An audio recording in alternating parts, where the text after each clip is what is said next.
Good day. You're welcome to another time in the presence of the Lord. This is the Transformers Ministry, and I'm the host and convener, Oluwatoyin Richard. Our anchor scripture for this week's sermon is taken from the book of Luke, chapter 16, from verses 1 to 12. Luke, chapter 16, from verses 1 to 12, and I read. Jesus told his disciples, there was a rich man whose let me change the version. So, NKJV.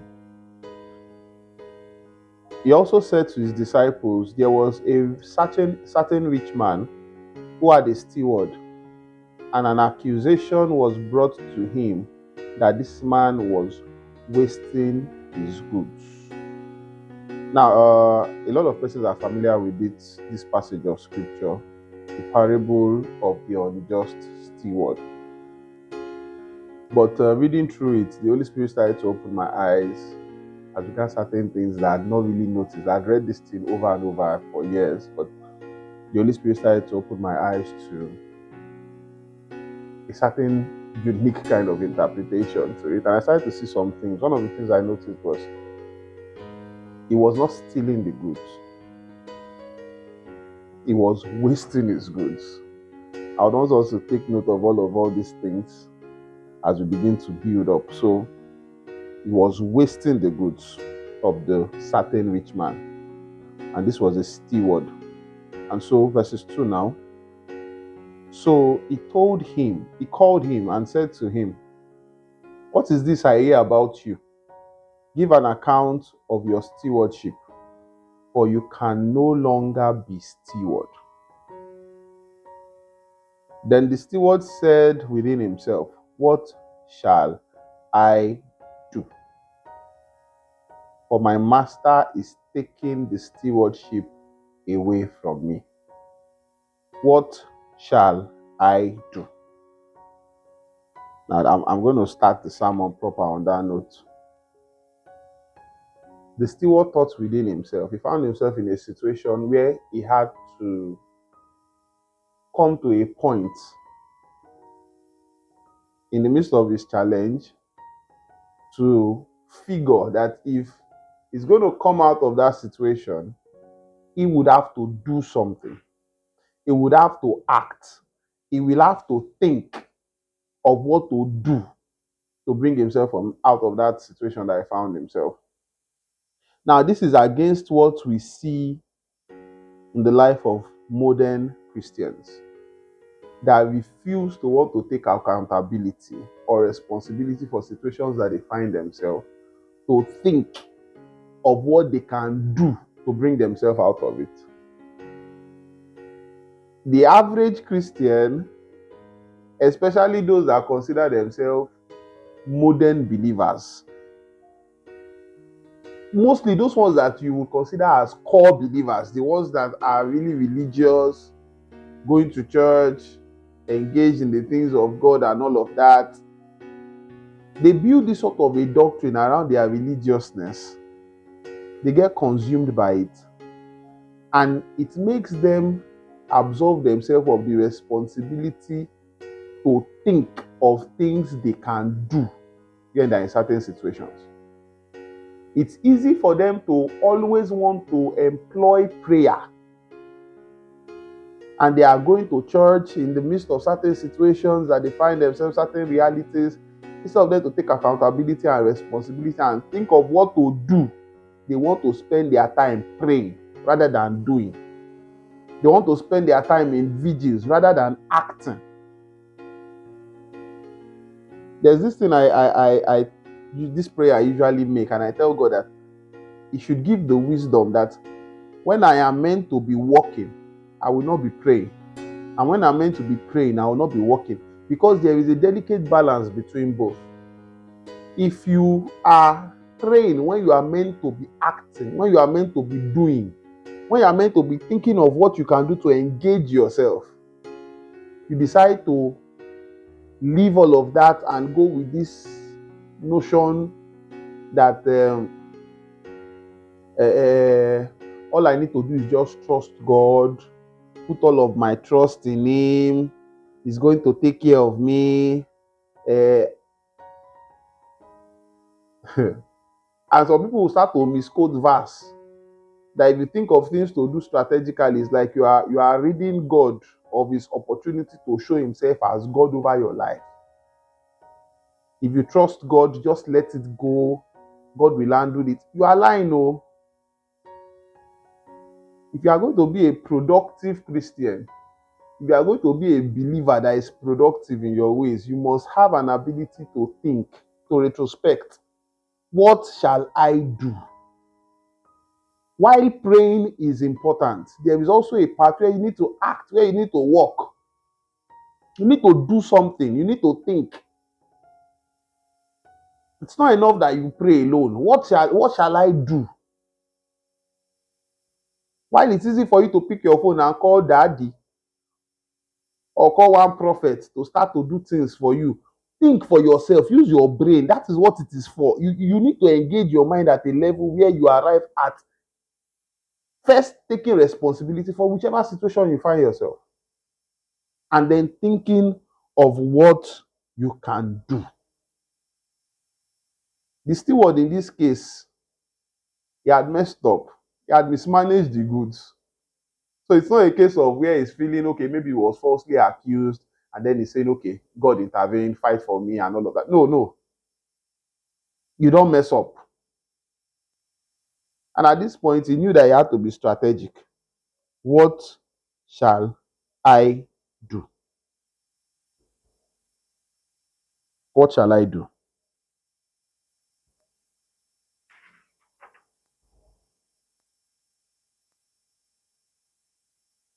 And as a believer, while you pray, you must know that the end of whatever situation you find yourself, it never ends with prayer.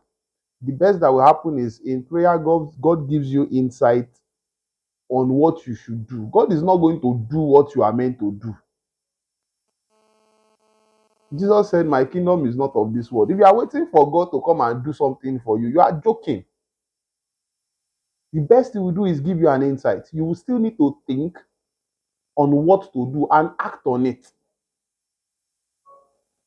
You need to think of what to do and act on it. This wanting to think of, you go to read vigils, and a politician said something one time and it was being dragged on the internet that we need to reduce the night vigils and start to make people do more productive things with their time. And people were dragging him.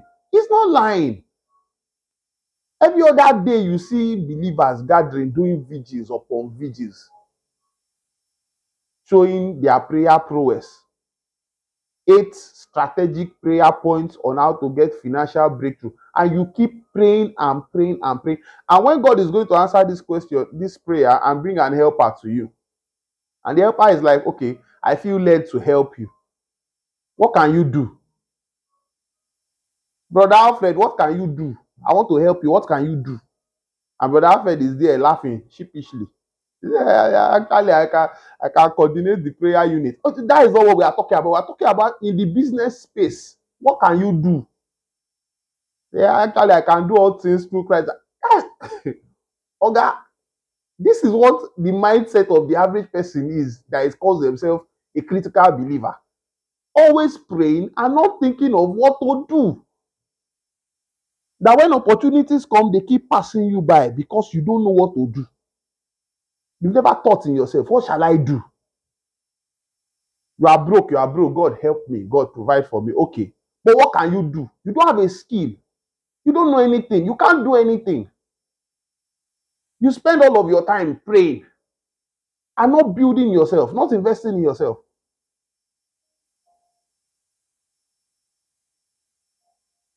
The steward here was wise enough to recognize that if I will come out of this situation I found myself, I must think of what to do. It's a retrospective. It's a reminiscing on what will I do. It happens in your mind. You tell yourself, what shall I do? Let me continue. And it went on verses 3 now. Then the steward said within himself, what shall I do? For my master is taking the stewardship away from me. I cannot dig. And digging, I cannot dig, yes, speaks to the work of the hands. What you are doing with your hands. You are a baker. What shall I can, that is a sort of digging. What you engage with your hands, the work of your hands. A plumber, a carpenter, you are into IT, it all falls under the category of what you do with the work of your hands. And this steward is saying, I cannot dig. So he's deficient in the aspect of having a skill that he can engage with his hands to do. I cannot dig. And not just that, the other part is, I cannot dig and I am ashamed to beg. See, we are getting to the meat of it, where we start to see the wisdom with which the steward engaged. Because it was described that the steward, this unjust steward, was wise in his ways. We are getting to the meat of it now. He's speaking of two ways that is most common by which a person earns financial sustainability. The first is by the works of your hand, what you do. You go to the office, you are a secretary, you are this, you are that. The works of your hand, whatever you engage with your hands, it will bring income for you. That assures you of financial sustainability. And then there's the other part. The other part is begging. You either work with your hands or you beg. If you don't have the part of what shall I do sorted out in your mind, it will prompt you to go and engage yourself to work with your hands.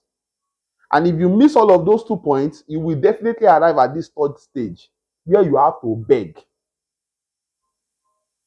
And it is sad that it is becoming a reality even in the body of Christ. That begging, millennia after, we will still see Christians that remain as beggars at the gates called Beautiful, seeking alms, begging for gold and silver, begging. Every other time you go to the church, you will see after service, every prominent, wealthy person in the church, now then they suffer and pass. Immediately after service, you will see beggarly Christians pack themselves in a file and go and stand beside any fine car that is parked in the church premises. And when they see the person coming, you're like, please, sir, we've not eaten, sir, please, sir, anything you can give us, sir. My father is sick, my child is Oga. This is not the way of believers. This is not the way of sons. We don't beg. We do not beg. See, you should be ashamed of begging. It's an insult to the selection of grace over your life. We are so much not beggars that even as believers, we don't beg anybody. Believers don't beg people. You don't beg. You don't even beg God. As a son, if you are going to beg God, we can say the balance stuff for God I beg as a balance. But I'm saying in the real sense, believers do not beg God. Anybody that is begging God is not aware of his sonship with God. Even when you fall short and you err, you come boldly before the throne of grace as a son to obtain mercy. In humility, you seek mercy and you get it. You don't beg God. When Christ was going, see, read the Bible all through the epistles of Christ, Matthew, Mark, Luke, John. Jesus never begged God. He never did. Go and check all of his prayers. There was never, God, I beg you. No. What you will hear is, God, I thank you that you've heard me. And I know that you always hear me. Those are the type of things you hear Christ say when he's talking to his father. And even when it got difficult and he was going to be killed, he said, Lord, oh my father, that I plead that this cup will pass over me. Nevertheless, not my will. That is how a son talks.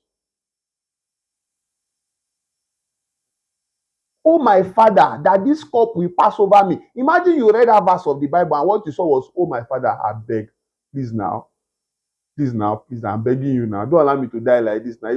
It's painful now. Please now. Why are you doing like this now? Please, God, now. I'm begging you now. Please. Imagine that was what you read. As a son of God, you have a father-son relationship with God. Sons do not beg. You don't beg man. You don't beg God. See, it's understandable that sometimes you can find yourself in a fix and you need assistance from people. That you need men to strengthen your arm. But first, you have a arm. You have a arm that has strength, but the strength is not enough. So you seek that others should further strengthen the strength you have in your arm. But you don't go and meet other people without, you don't even have a strength in your arm. In fact, you don't even have an arm at all. That is the difference between seeking assistance and begging. There is a difference. I want to do this project. I have this much, but it's not enough. Can you assist me? Can you give me a loan? Can you do this? Can we work together? Can we both be shareholders? That is how it works. You don't go begging people. It's an insult to the auction of God over your life. You don't beg. Sons don't beg. Every other time you go to the park now, you see one person come, say he's man of God, and he will start to preach all these very interesting sermons. And afterwards, he will start to pray and he start to rouse the emotions of people. And when he's done praying, he will now say so to support the ministry. Oga, you are not support. It's beg, you are begging. It's beg. Stop embarrassing us. Stop begging. And people too will start to pay money because they are thinking, maybe this is the one that we give to as a exchange for my life so that I will get to where I'm going. We are not beggars. You don't carry the gospel of God and start to go to trade it for silver. You don't beg. It's beg, you are begging. Leave that pack alone. Leave the pack alone and stop emotionally guilt tripping people to pay you money. Stop begging. It's an insult to us. We are not beggars. We think of what we should do. What shall I do? And then we set our hands to work. No matter how little what you do is, then God breathes upon it and makes that little many and sufficient for you. That is how it works in this kingdom. You just go about begging and begging. They've known you in the welfare unit. They're always gathering money for you every other time. One calamity, this one swallow spoon, this one swallow shovel. You don't know what happened to your leg. We don't beg.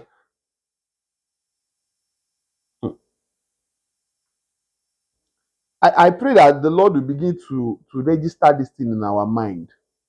How how believers live their life in wisdom. We don't beg. We find ways to be productive with whatever little that we have.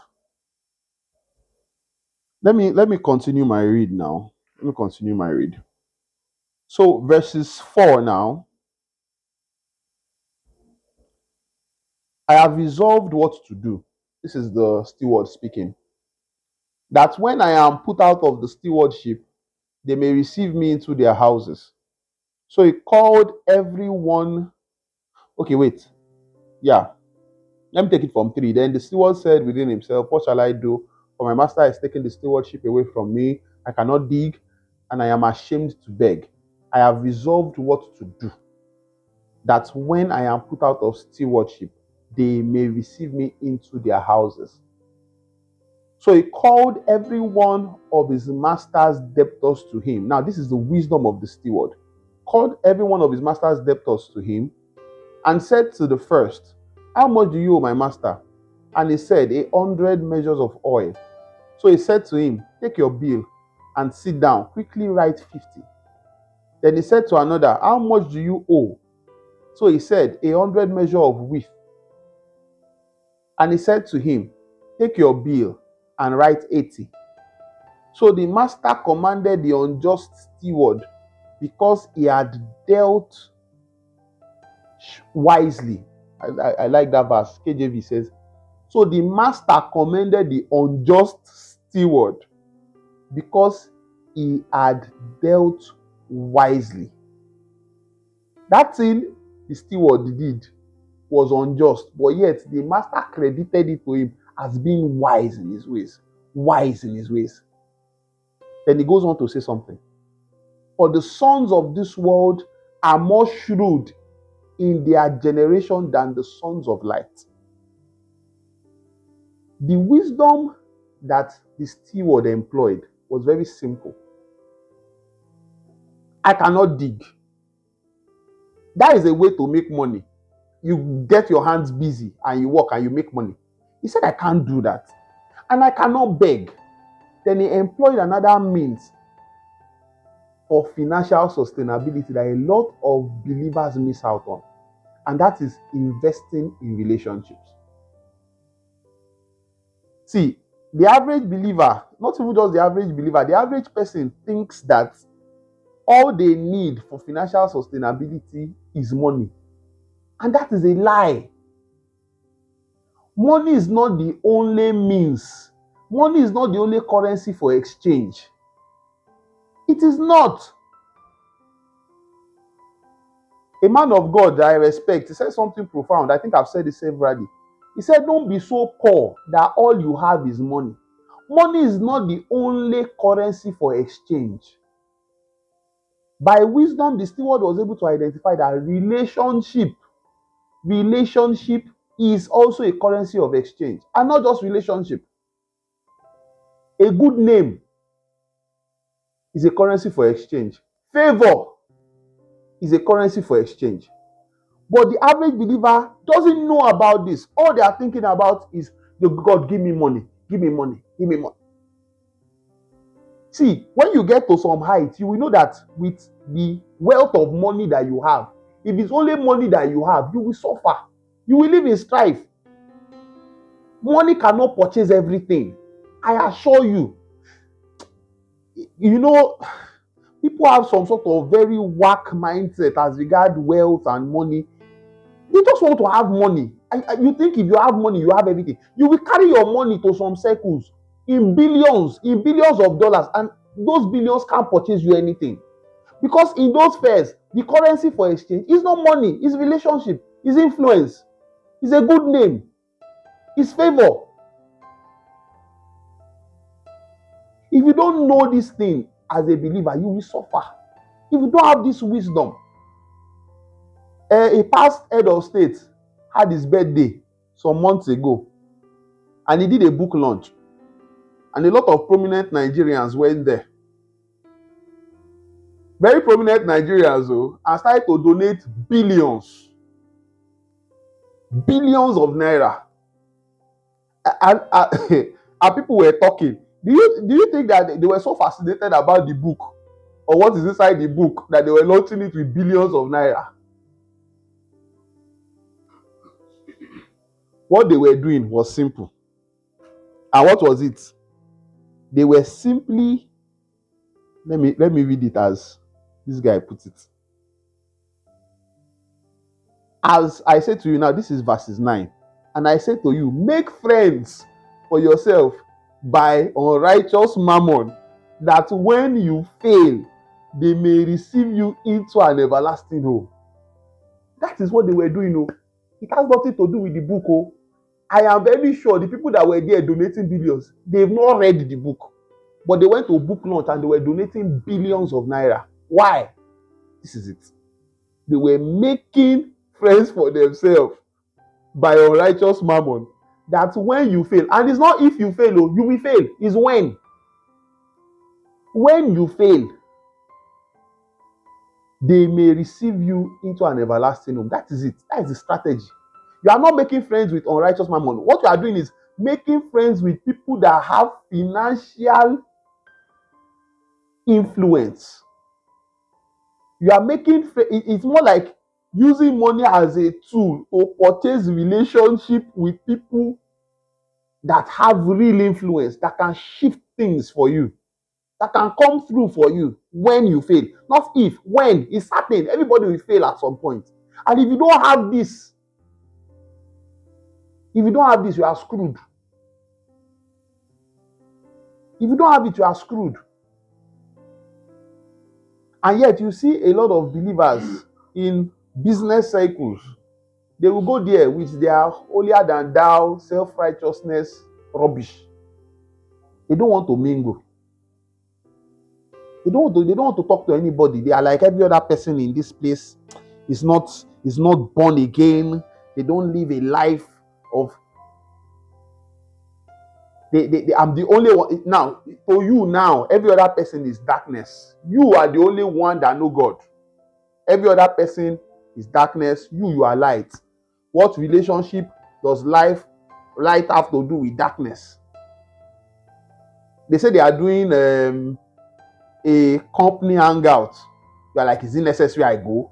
You don't need to go. It's just we just come. Our relationship is strictly work based. Work based. I don't need to.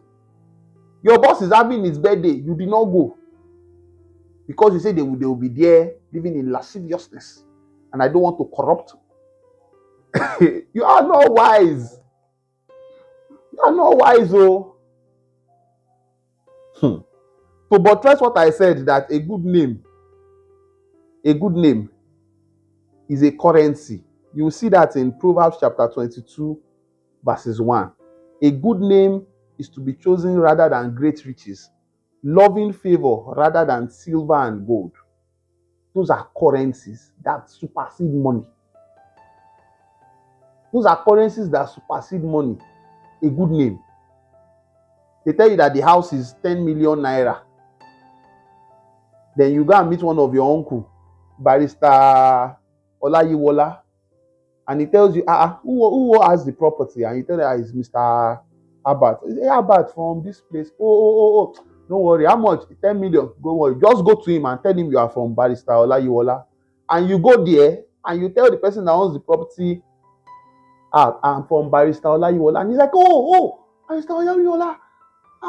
That man is such a nice man. I remember when I had a court case and I was going to lose that case until he stepped in and he even offered the service for free and I won. And that is why I am the man I am today.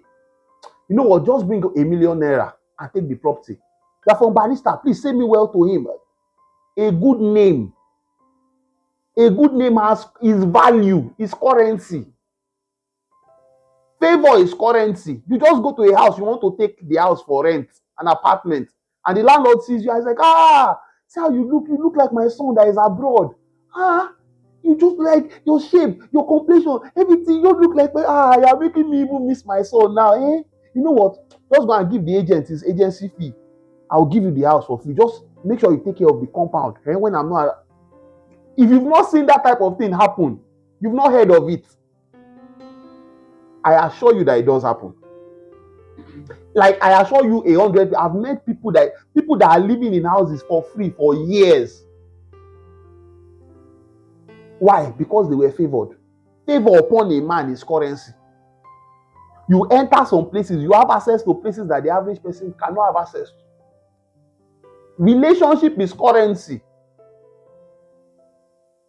And that was what this steward leveraged. The foolishness.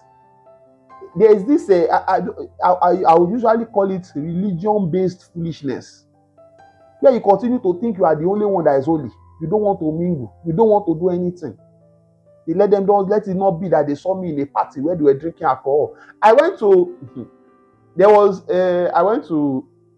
an event recently, and I went to an event recently where the African tech investors, like top African tech investors, were at that event. It was an investor dinner. And we're there together. And at some point, they started to bring drinks, and a lot of it was alcohol. Everyone was drinking alcohol. Now, I'm a priest. I'm a teacher of the word. I don't drink alcohol. But these are people that just one word from them, and they can skyrocket. They can change the trajectory of my business destiny. And you now say, they start drinking alcohol. Now, it's not compulsory. It wasn't compulsory that I was at the dinner. So I can get all overzealous in myself and be like, they are drinking here. In fact, if I'm going to give the specifics of that event, my friend is here. If I was going to give the specifics of that event, it will sound very strange in your ear.